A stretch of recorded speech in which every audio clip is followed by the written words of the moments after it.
Hola, ¿qué tal amigas, amigos de Polaca a la Veracruzana?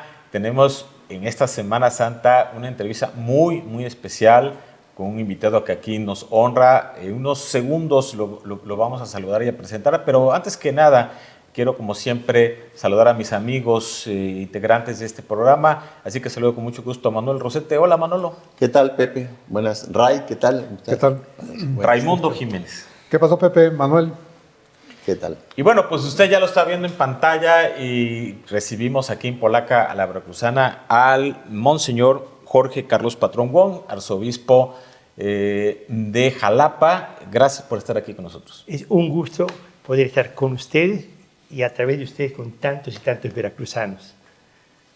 Al contrario, los que nos sentimos a gusto y honrados somos nosotros Por supuesto. y bueno, vamos a hablar en va a ser un programa en dos partes y en esa primera parte vamos a hablar, amigas de Polaca la Veracruzana, precisamente de la Semana Santa. Y antes de entrar al aire lo platicamos aquí con Manuel y Raimundo y era la primera pregunta que le queríamos plantear aquí a Monseñor, como que se ha perdido un poco, no sé si bastante, el sentido de la Semana Santa, porque ya muchos lo ven como que el tema de la playa, las albercas o otro tipo de diversiones mundanas, ¿no? ¿Cómo ven? Sí, yo creo que es visible esa parte que tú dices, pero también está la otra parte que tenemos que hacer visible y conscientes. Desde el punto de vista de la Iglesia Católica, no damos abasto. En la arquidiócesis de Jalapa, nuestros templos, nuestras instalaciones, nuestras celebraciones están repletas. Todas ellas. Entonces, esa es la parte que también hay que reconocer, que a nivel de familias, de jóvenes, de niños, tenemos también misioneros por todas partes. Esta semana, muchos, pero muchísimos católicos bautizados dejan espacio personal, familiar, para meditar, para vivir la Semana Santa. Esa es la buena noticia. Evidentemente, hay personas que usan la Semana Santa con otros fines, pero tenemos una fuerte cantidad enorme, y eso lo testimoniamos todos los sacerdotes, todos los agentes de pastoral laicos que tenemos, las religiosas también, donde durante esta semana prácticamente no nos damos abasto con tantas solicitudes. Es una muy buena noticia. Sí. Pero aún así, padre, yo siento que se ha perdido mucho de las costumbres que al menos yo recuerdo había en mi infancia, en mi juventud, de el silencio, de la alimentación y de algunas cosas que nos hacían ver esto de una manera distinta, muy seria, y efectivamente nos conducía a la reflexión.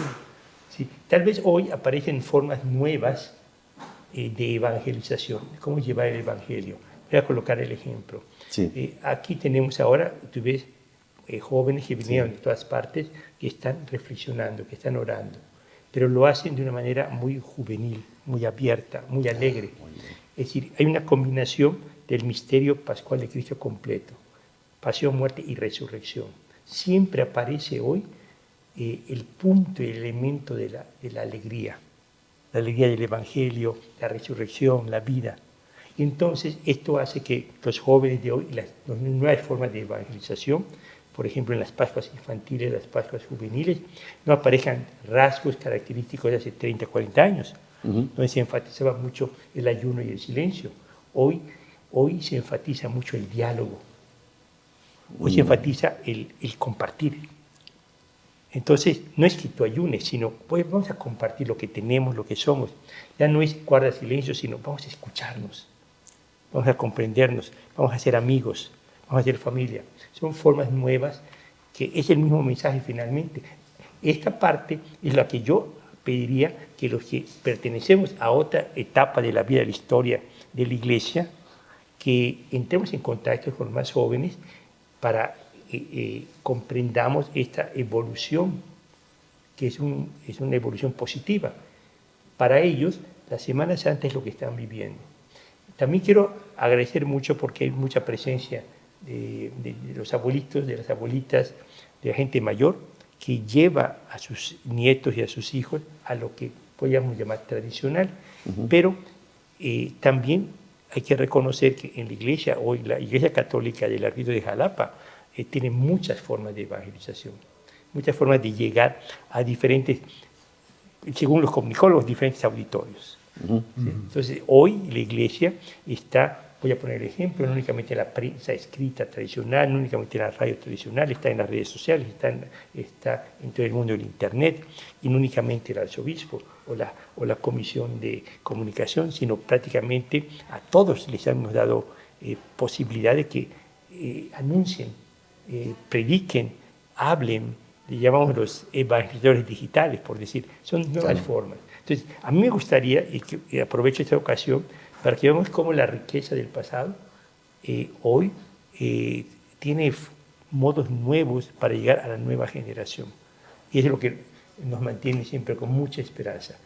Y reconocer que tenemos generaciones adultas que vivieron un modo de vivir la Semana Santa y hoy se adaptan a las nuevas formas. Qué gratificante. Sí. Pues sí. ¿Le está costando a la iglesia adaptarse a la nueva era digital? Cuando pues la mayor parte, sobre todo los jóvenes, ¿no? Que están muy metidos en las redes sociales, en sus canales de comunicación a través de teléfonos, en las computadoras. ¿Cómo la iglesia puede enfrentar este nuevo fenómeno? Hoy tenemos que reconocer que en el mundo digital hay un mundo católico fuertísimo. Si tú comienzas a escuchar y a ver lo que tú quieras, reels, videos, podcasts católicos, el algoritmo te va a empezar a programar con todas las experiencias directas del Papa, de los obispos, de muchos sacerdotes, de religiosas y de laicos de todas las edades. Un factor que vimos cómo Dios usó una situación difícil, dolorosa, y la convirtió en bien fue la pandemia. La pandemia hizo que todos los sacerdotes, todas las comunidades, entramos al mundo del Internet.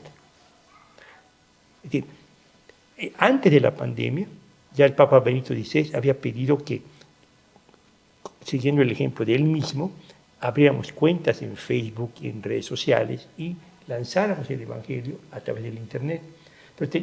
Pero eso que se hizo, a mí me tocó ser parte de los primeros obispos, yo me daba cuenta que los pasos eran muy lentos, porque teníamos a sacerdotes, a laicos, a religiosas de cierta edad que iban por las formas tradicionales, que están muy bien y que todavía permanecen. Pero fue el COVID que hizo que todos entráramos en esto. Todos los sacerdotes, todas las comunidades, todo se transmitió. Y a partir de esa experiencia, ya la iglesia ha permanecido y estamos creciendo. Sí hay una verdadera adaptación, va a mejorar, pero yo sí puedo asegurar, cuando menos en México, en la Arquidiócesis de Jalapa, en CELAM, que yo trabajo en el CELAM a nivel latinoamericano, y a nivel mundial, lo vemos a través del Papa y del Vaticano, hay presencia católica, no hay ausencia, hay presencia católica. Y se está impulsando que sea más fuerte y sobre todo con mayor calidad. Ahora, hay una presencia católica abierta, pero hay también muchos que, como ustedes, comunicólogos, que no es abiertamente confesional, pero que están, todos los programas que realizan son programas que tienen contenido de valores humanos y cristianos. Esa es una parte positiva. Monseñor, usted ya nos comentaba antes de entrar al aire que ya lleva 4 años como arzobispo de Jalapa y va por el 5º. Sí. ¿Cómo se ha sentido? ¿Cómo le ha ido? ¿Qué experiencias nos podría compartir? ¿Qué idea o percepción tenía usted antes de llegar a asumir el cargo? Y ahora en este caminar, ¿con qué se ha encontrado? ¿Con qué sorpresas, cosas nuevas, algo imprevisto, algo que no había contemplado? ¿Cómo le ha ido? No, yo nada más quiero agradecerle a Dios y a todos y cada uno de ustedes, porque desde el inicio me acogieron como parte suya, parte de su familia. Yo puedo comentar que desde que pisé Jalapa, recuerdo cuando me recibieron en el seminario. Desde ese momento hasta ahora nunca he estado solo, he estado muy bien acompañado de excelentes sacerdotes, muy buenos laicos de todas las edades y también de grupos religiosas que tenemos que son muy entregadas en todo sentido. Entonces, por otra parte, yo reconozco que en estos 4 años ha habido muchas cosas buenas y nuevas. ¿Cómo cuáles? Por ejemplo, voy a comenzar con hechos y realidades.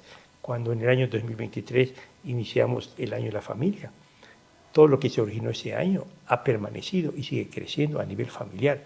Yo te voy a comentar que este mes simplemente me tocó como arzobispo ir a 5 grandes concentraciones de familias, de 5 decanatos, y me quedan todavía los restantes. Estoy hablando de un tema familiar que comenzó en el 2023 y está permaneciendo en las parroquias, en los decanatos y por supuesto a nivel diocesano.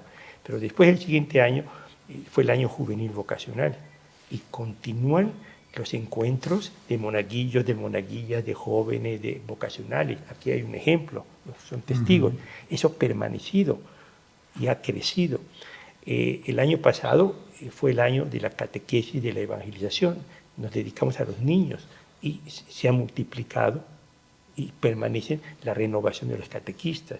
Este año nos dedicamos a la pastoral social, que queremos renovar en nosotros nuestra participación y conciencia, trabajando y estando cerca de los enfermos, de los pobres, de aquellos que están en la cárcel o que tienen situaciones de poca libertad de cualquier tipo, que sufren algunas injusticias, y dedicarnos también a lo que Dios y la Iglesia nos piden del cuidado de la creación. Entonces, hay muchas acciones y actividades que estamos realizando a partir de 2023 de manera sistemática, abierta, y han quedado como parte estructural de la vida ordinaria de todos los días de las comunidades de Jalapa, de la arquidiócesis. Eso es maravilloso. Yo estoy muy, muy contento porque por todas partes veo vida, veo acción. Es decir, es una iglesia viviente, activa, creciente en todos sentidos, evolucionando. Realmente estoy muy, muy agradecido y muy, muy contento. ¿Sí? Siempre los inicios de cualquier misión, pero le pasa a un sacerdote, le pasa a un arzobispo, le pasa a una religiosa, siempre el inicio es, pues hay que iniciar. Sí, claro. Y el arranque es complicado a veces, ¿no? El arranque es como siempre se comienza, desde cero. Desde cero, pero desde desde cero porque uno comienza a ser y a pertenecer. Pero, por otra parte, lo único que uno hace es tomar la estafeta. Porque en la vida de la Iglesia, todos los servicios que tenemos es tomar la estafeta de los que ya vivieron, ya hicieron. Pero yo estoy comenzando. Esa realidad la viven, es como una familia. Se casan los jóvenes, se casan y comienzan ellos ya a hacer matrimonio. Y después, cuando tienen hijos, a ser papás. Para ellos es comenzar desde cero. Pero en realidad tomaron la estafeta. Porque lo que van a vivir como esposos y como papás, ya lo vivieron ellos como hijos y parte de la familia. Entonces yo así me siento. A mí me tocó en el 2022 comenzar desde cero, desde mi punto de vista muy personal, pero en realidad fue muy fácil, entre comillas, porque fue nada más tomar la estafeta con todo un pueblo de Dios, con todo un grupo de sacerdotes, todo un grupo religioso, y vamos.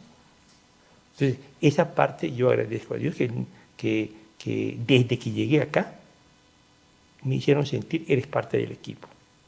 Pero automáticamente yo llegué y recuerdo cómo me recibieron, dónde fui, y desde ese momento yo empecé a caminar con todos los que estaban ya caminando. Y ahorita me toca pues con mayor visibilidad, mayor relevancia, porque ya hay una identificación. Por donde paso, pues reconozco a muchas personas y me conocen. Entonces ya hay una identificación. Ese es nuestro arzobispo, digo, ese es mi pueblo. ¿Sí? Entonces ya no es una cuestión nominal de nombramiento, sino de vida. Y esa es la parte más hermosa de la vida cristiana. Sí. Dios es así, nos da un título y después vivimos eso. Dice, ya estás casado, pero comienzas a vivir como casado.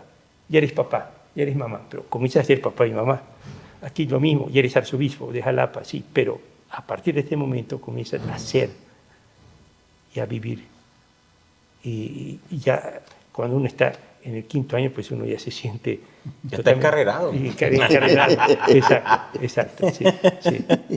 Manolo. Muy padre, y, esto de la participación de los jóvenes en la Iglesia Católica, a mí me ha sorprendido mucho. Tengo dos sobrinos jovencitos, que participan en grupos que se llaman pandillas, Sí, sí. allá arriba en la parroquia, y van con mucho entusiasmo los sábados a participar, y están muy metidos, cosa que en mi tiempo no me tocó. Sí, esto que tú dices, me da gusto que te das cuenta que tus sobrinos viven esto. Nosotros tuvimos un modo de pertenencia a la Iglesia Católica. Hoy los jóvenes, los adolescentes tienen otra manera. Claro. Pero tú acabas de decir algo, lo hacen de corazón, están alegres y lo hacen con libertad, con gusto. Sí, totalmente. ¿Sí? Nadie es obligado. Entonces, yo de eso estoy feliz, que en la arquidiócesis de Jalapa nadie hace las cosas obligadas. Qué bonito. Todas las cosas que ven los sacerdotes, las religiosas, los jóvenes, cuando veas multitudes, nadie viene obligado, sino de gusto, de corazón. De corazón. ¿Sí? Sí, qué bonito. Monseñor, pues la Semana Santa culmina con el Domingo de Resurrección, ¿no? Que es el mayor mensaje que se manda de un Dios de la vida, pero vemos que en nuestro entorno seguimos padeciendo una cultura de la muerte, ¿no? Sí. Ahí la Iglesia, ¿hasta dónde puede contribuir para combatir esto? Pero la Iglesia está contribuyendo con vida, porque todo lo que nosotros hacemos en evangelización o en esta presencia es evitar la muerte y promover la vida. Es lo que hacemos como Iglesia. Pero tenemos que tener en cuenta que vivimos en un país libre. Y hay personas que optan por la muerte y acaban con su propia vida y la vida de los demás.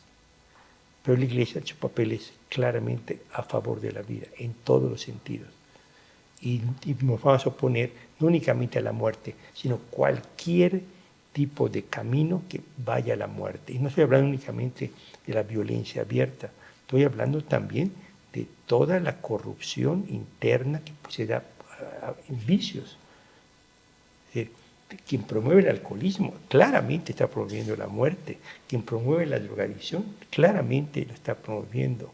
Cuando tenemos movimientos que tratan de explotar las partes más bajas de los seres humanos, aquí estamos promoviendo la muerte, porque estamos acabando con la vida humana. Y entonces la Iglesia, todo lo que hacemos es positivo, a favor de la vida. Y tal vez esto sea el atractivo, que muchos, no únicamente jóvenes, sino adultos, si tú quieres entrar en una dinámica, en un grupo, llámale social o religioso, donde se aprecia tu vida y te acompañamos y te pedimos que seas parte de una asociación que cree y vive para la vida, eres bienvenido. Entonces esa es la peculiaridad de la Iglesia Católica, un poquito para entender el atractivo. Los que hoy participamos activamente en la Iglesia Católica, creemos y apostamos por la vida. Y nos damos cuenta que hay otras personas y organizaciones que por otros motivos apuestan por la muerte. Monseñor, cambiando un poquito también de tema, pero retornando también al tema de esta Semana Santa, ¿las vocaciones sacerdotales han aumentado, han disminuido? ¿Cómo van? Sí, las vocaciones sacerdotales, como todas las vocaciones, nos encontramos frente a retos. Hoy, tener jóvenes que se casen no es fácil. Formar familias no es fácil. Entonces, lo que está pasando con las familias está pasando con las vocaciones religiosas y de la vida consagrada. No es fácil. En el pasado tuvimos ambientes más propicios con todas las limitaciones a favor de la familia, el sacerdocio y la vida consagrada. Hoy es más difícil, pero por eso lo hace más valioso. ¿Y por qué es más difícil ahora? Porque hemos construido nosotros una cultura antivocacional. ¿En qué sentido? La vocación es un llamado. Y hemos construido una cultura donde nadie se pregunta sobre el llamado, sino tú qué quieres, tú qué deseas, a ti qué te gusta. Es decir, nos cerramos a que Dios pueda pedir una cosa diferente a lo que queremos. ¿Sí? Entonces, fíjense muy bien cómo consciente y inconscientemente muchos adultos hemos transmitido eso a los jóvenes. ¿Qué te gusta? ¿Qué quieres hacer? ¿Dónde vas a ganar más dinero? Es antivocacional. Porque lo vocacional es el planteamiento al revés. ¿Que Dios a qué te llama? ¿Dios qué desea de ti? Es un planteamiento radicalmente diferente.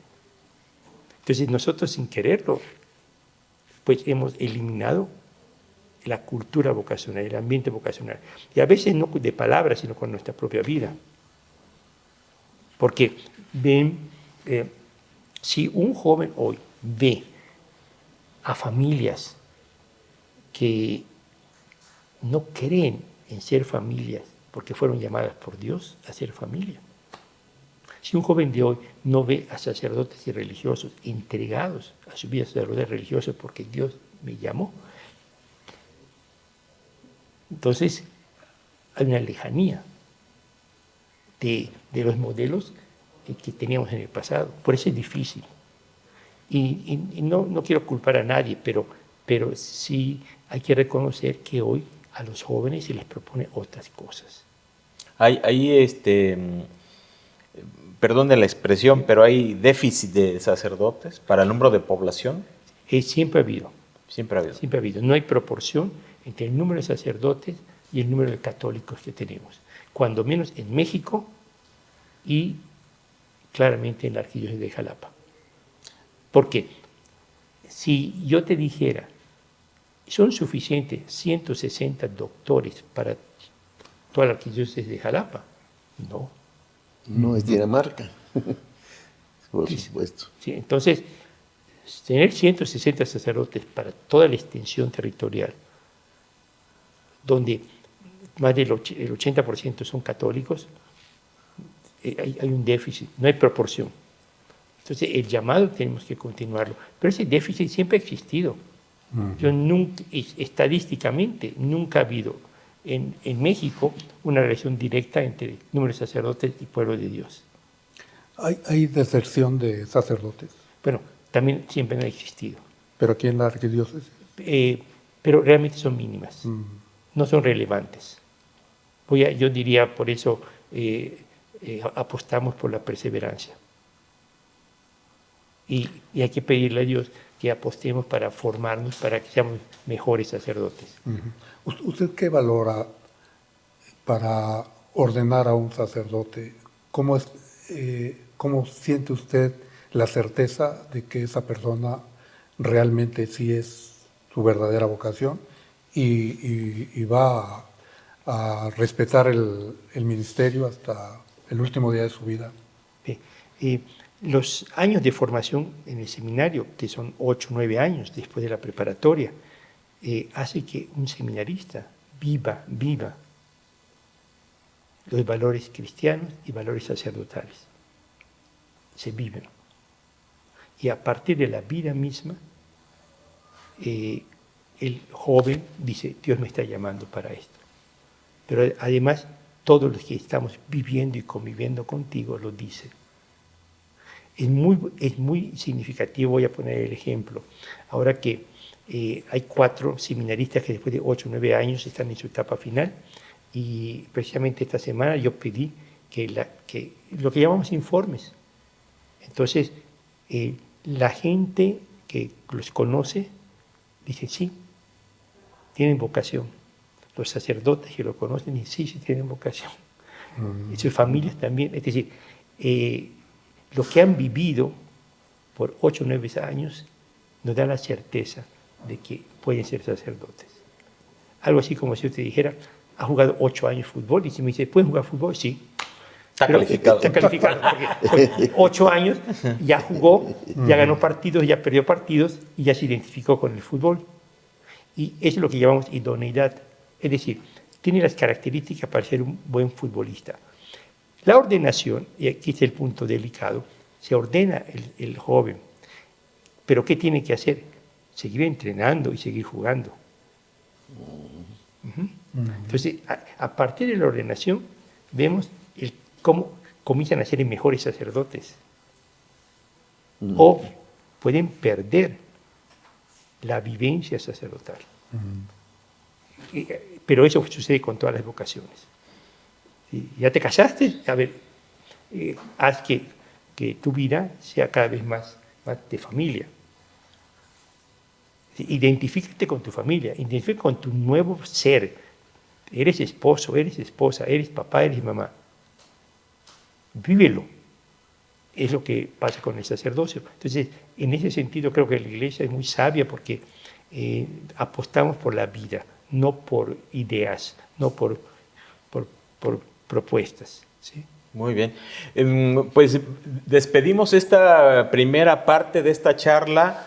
No se pierda la segunda parte, y ya en la segunda parte vamos a hablar de temas sociales, pastoral social y tal vez algunos temas políticos, no partidistas necesariamente, pero sí política, entendiendo cómo la ciencia, el arte de ayudar a los demás, ¿no? Que está muy vinculado de alguna manera a la pastoral social. Y vamos a regresar precisamente con Manuel Rosete, regresando a esta segunda parte.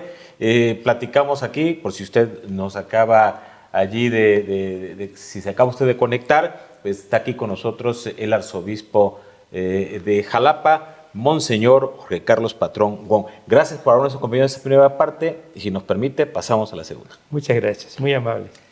Hasta la próxima, regresamos.